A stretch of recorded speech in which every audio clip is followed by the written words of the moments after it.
there. Jesus, he's close. He needs to be a little bit further away, actually. This is the view from 11,000 feet as we try to recreate this iconic photo. But this journey was years in the making, so before we get to that, we need to back up a bit. You know that feeling you get when the hair on your arm stands up and a little shiver of excitement runs down your spine? Well, that happened to me last October right here at the Rangiora Clubhouse when I saw this photo hanging on the wall. Something about it stopped me in my tracks. A plane suspended in midair, its pilots oozing panache with their stylish sunglasses and hats. The passengers in the back soaking up the view. I thought to myself, we should recreate this. For as long as I can remember, I've dreamed of flight. In 2019, my wife Katie and I moved to New Zealand, a country of breathtaking beauty. After years of travel and exploration, especially around Mount Cook National Park, I decided to make flying a reality. With the Canterbury Aero Club, I earned my pilot's license in under a year, documenting my journey all along the way. The challenge to recreate this photo would bring my two passions, aviation and photography, together like never before. So, we got to work. The first step was reaching out to our club president and the CEO of the Aviation Academy in Christchurch. Luckily, they both loved the idea, seeing the potential for great publicity, and helped move it from concept to logistics. We soon uncovered more details about the original photo as well. It was shot by local photographer Andres Alps near Mount Elie de Beaumont in Mount Cook National Park, home of New Zealand's tallest peak. Now that we had the location and the support of the club, we could move to the next stage, planning. For the planes, we used the newest Archer in the fleet, a sleek workhorse, call sign LJO. After much deliberation, we decided to use a Cessna for the photographer's aircraft, which has a high wing and a side window that can be levered open, granting me a clear view.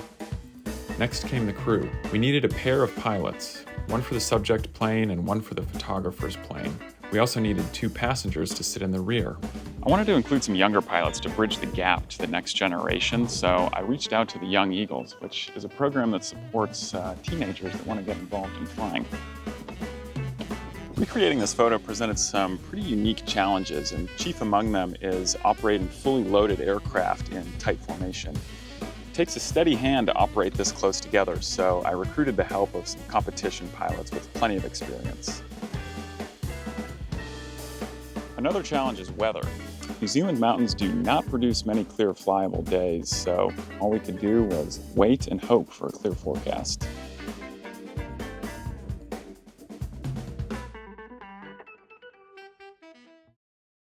As the plan started to develop, I came to realize that we had an opportunity to do so much more than just recreate an old photo. This was our chance to fulfill our own creative vision. So I started to visualize what other shots I wanted. I wanted to capture that icy blue of New Zealand's glacial-fed lakes. I wanted some shot of the front of Mount Cook. I wanted braided rivers, glaciers, and I wanted to show what was possible with modern cameras, especially video. Now the plan was really starting to take shape. On November 3rd, the weather was clear, but we didn't quite have all the pieces in place yet to pull off the photo shoot. So Katie, Peter, and I were able to do a scouting flight to the area. It was an incredible day of flying with plenty of fresh snow. We were able to fly right past Mount Elie de Beaumont, the scene of the original photo. And as Peter took the controls, I was able to capture a ton of great photos and videos. After we passed the mountain, we turned west and flew over Franz Josef and Fox Glacier, and that was my first time ever seeing them. Then we crossed back over the divide to come in for a landing at Mount Cook Airport.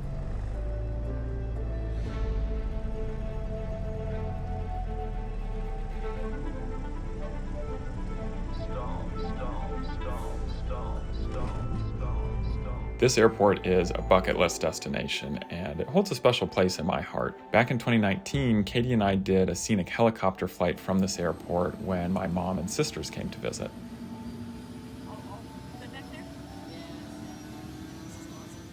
With our reconnaissance complete, we headed back to Christchurch, waiting for the next day of clear weather.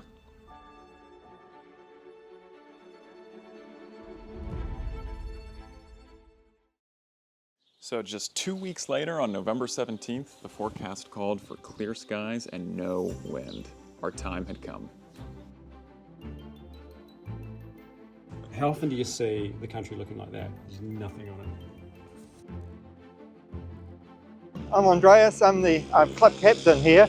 My name is Kate and I am an instructor at the Academy. My name's Jeremy Ford. I'm the CEO of the Canterbury Aero Club. My name is Chris Lehrheimer, and I've been a member of the Canterbury Aero Club since 2022. My name is Karen.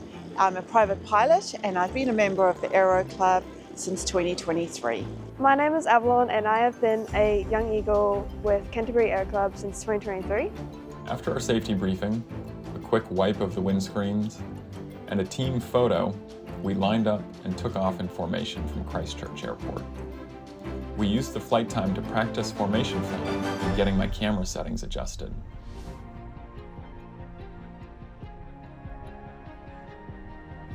Soon we were passing Lake Tekapo, Lake Pukaki, over the top of the braided rivers, and finally flying directly up the Tasman Glacier. We were communicating via radio on our own frequency. I was calling out minor adjustments to my pilot, who relayed the commands to the subject plane. And it was here that we realized a little separation was actually a good thing. Jesus, he's close. Yeah. For this next one, he needs to be a little bit further away, actually, because I need to use the longer lens. A bit further away, is it? Yeah, a little bit further away. Just push out away from us. Credit to these amazing competition pilots for how precisely they flew. We passed Mount Sefton, then Mount Cook. We spotted Empress Hut, and then turned to make the long final approach to the top of the Tasman Glacier and Mount Elie de Beaumont. We just keep maintaining this all the way past the mountain, eh? Yep.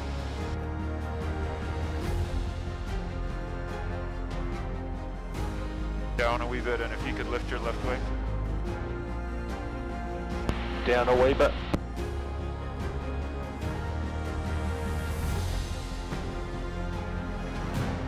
This is the money After shot. weeks of planning, Yeah, all right. everything came down to Just a looking at me. few critical Make seconds. sure you're looking at the camera. Would it align, or would we miss our shot? Yeah, perfect, you guys. Nailing it. Yep. It's looking really good. The air was smooth up here. Our positions are almost perfectly aligned, and Yep, we got it. this is an image that not only mirrored the past, but also captured the spirit of modern flight. As we continued our coordinated turn back to Mount Cook, decades of aviation history, careful planning, and passion came together in one perfect moment. This wasn't just a photograph. It was a tribute to the pilots who came before us, and a celebration of those who will continue to dream of the skies. This journey is about more than recreating a photo. It's about honoring the rich history of the Canterbury Aero Club, while inspiring a new generation of pilots. With this project, I really wanted to bring aviation's timeless spirit into the modern era, celebrating the breathtaking beauty of New Zealand's mountains from a whole new perspective. After we got the shot, I let out a huge sigh of relief. My heart was hammering. Now we could enjoy the rest of the descent into Glen Tanner and land for a well-deserved lunch. Safe to say, this was the most satisfying coffee I think I've ever had. Oh, it was everything and more. After a jubilant hour or so on the ground, we took off again, heading back to Christchurch. But not before reviewing the plan for one more shot. Everybody for big lens. Karen. Oh yeah. After years of dreaming and countless shots of it from the ground, this was our chance to make our entry in the history book. With the planes aligned and Mount Cook towering in the frame, I pressed the shutter one more time.